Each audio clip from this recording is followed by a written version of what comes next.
নমস্কার বন্ধুরা, শুভ সকাল। কেমন আছেন? আশা করি ভালোই আছেন। আমিও খুব ভালো আছি। আজকে একটু ঘরে পুজো দেবো। ঘুম থেকে উঠে আগে চা খেয়ে নিলাম। চাটা খেয়ে বিছানাটাকে পরিষ্কার করব। জানলাটা খুলে দিচ্ছি। কি ভালো লাগছে বন্ধুরা! হাওয়া আসে এখান থেকে। আর মেঘ মেঘ করে রয়েছে। বিছানাটা পরিষ্কার করে তারপরে ঘর-দুয়ার পরিষ্কার করব। আর পুজো দেওয়ার দিন কী করি, সব কাজ আগে সেরে নিই। সেরে কাজ সেরে তারপর চান করে নিই। তারপরে পুজোর দিকে আসি। পুজো দিয়ে তারপরে রান্নাবান্না করলে একটু ভালো লাগে, শান্তি লাগে। তা আজকে ঠাকুরকে একটু কিছু দেবো করে, ওজন্যে কী করবো, আগে চান করে ঠাকুরের জন্য একটু রান্না করে নেবো। তারপরে পুজো দেবো। তো এখানে একটা রান্নাঘরও পরিষ্কার করেছি। আর নারকেল একটা ধুয়ে রেখে দিয়েছি। আর এখানে সব ঘরের কাজ হয়ে গেছে। ঘরের কাজও হয়ে গেছে, মোছাও হয়ে গেছে। আর কালকে কতগুলো জামাকাপড় ধোয়া আছে, সেগুলো এখনও রয়েছে একটু স্যাঁতসেঁতে ভিজে। এই বৃষ্টি, এই রোদ্দুর উঠছে বন্ধুরা। এই বৃষ্টি, এই রোদ্দুর উঠছে। আর রাত্রিবেলা মেয়ের বাড়ি থেকে আসার সময় ফুল, ফল, মিষ্টি সব এনে রেখেছি। আর রাত্রিবেলায় বন্ধুরা ঘুমাবো কি, আনারসের যা গন্ধ বেরিয়েছিল!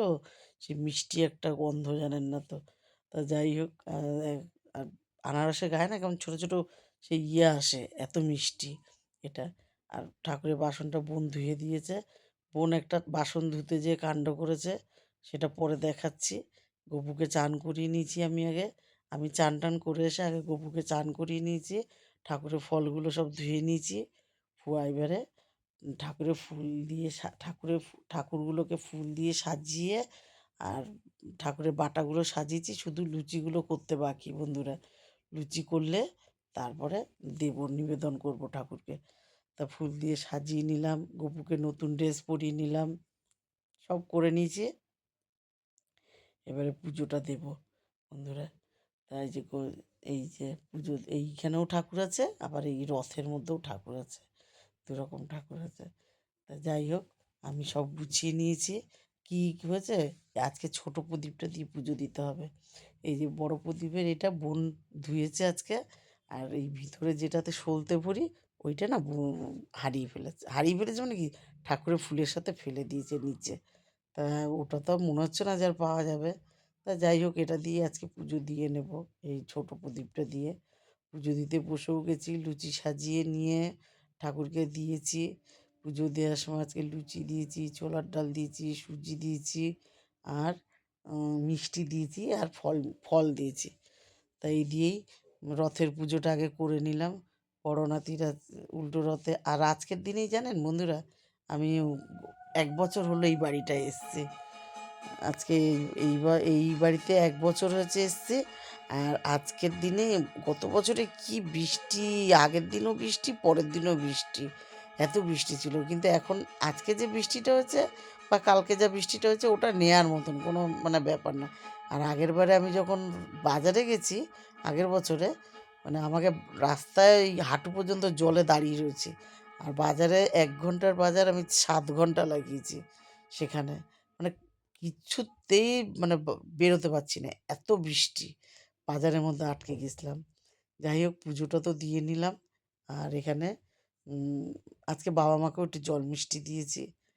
হুম, মানে এটা কি, মনে বোঝে না তাই। বাবা মা কি আর আমাদের মধ্যে আছে? আশীর্বাদ তো আছে। যাই হোক, তাই। আর এই ছোলার ডালটা না বন্ধুরা, আমি আজকে নতুন করলাম। মানে ফার্স্ট করলাম, কোনোদিনও করিনি এইভাবে। এমনি আমি আলু পছন্দ করি না। তা আলু দিয়ে আজকে ছোলার ডাল করেছি। বোন বলল, "করে দেখ কেমন লাগে।" আসলে কি, এখন ওই ফোন দেখে দেখে না লোকের খাওয়াটা বেড়ে গেছে। তা বোন বলল, "দেখ তো কেমন লাগে।" তা খেয়ে দেয়ে উঠতে উঠতেই বন্ধুরা সন্ধে হয়ে গেছে। তারপরে রথ নিয়ে বেরোবো। জামাই না এবারে রথটা ঠিক আনতে পারিনি। রথটা টানা হচ্ছে, চলে যাচ্ছে আরেকদিকে। তা যাই হোক, আমি বললাম, চলো আজকের দিনটা একটু রথ তো টানতেই হবে। তা ঘরে সবাই একটু করে টানলাম। আর এই দেখেন টানছি তো, সোজা টানছি, চলে যাবে দেখেন রথ ওইদিকে। ওই যে দরজার ওইদিকে চলে যাচ্ছে। তা বড় ছেলেকে বললাম যে, তুমি এটা হাতে নাও, নিয়ে সিঁড়ি দিয়ে নামো, কেন এখানে না দেখে নামো। আবার ও একটু রথও টেনে নিল ঘরে। ঘরে টেনেছে, আবার বাইরে টেনেছে। আমি বললাম, চলে আসো। এখন তো কেউ কারোর বাড়ি যাওয়া হয় না সেরকমভাবে। আর ওই এসে দেখেন ওর ভাইয়ের সাইকেলটা নিয়েছে, নষ্ট হলে কিন্তু ওর মা বকবে। আজ এটুকুই, ভালো লাগলে লাইক করুন, কমেন্ট করুন, আমার ইউটিউব চ্যানেলটাকে সাবস্ক্রাইব করুন, পেজটাকে ফলো করুন। ভালো থাকুন, সুস্থ থাকুন, শুভরাত্রি।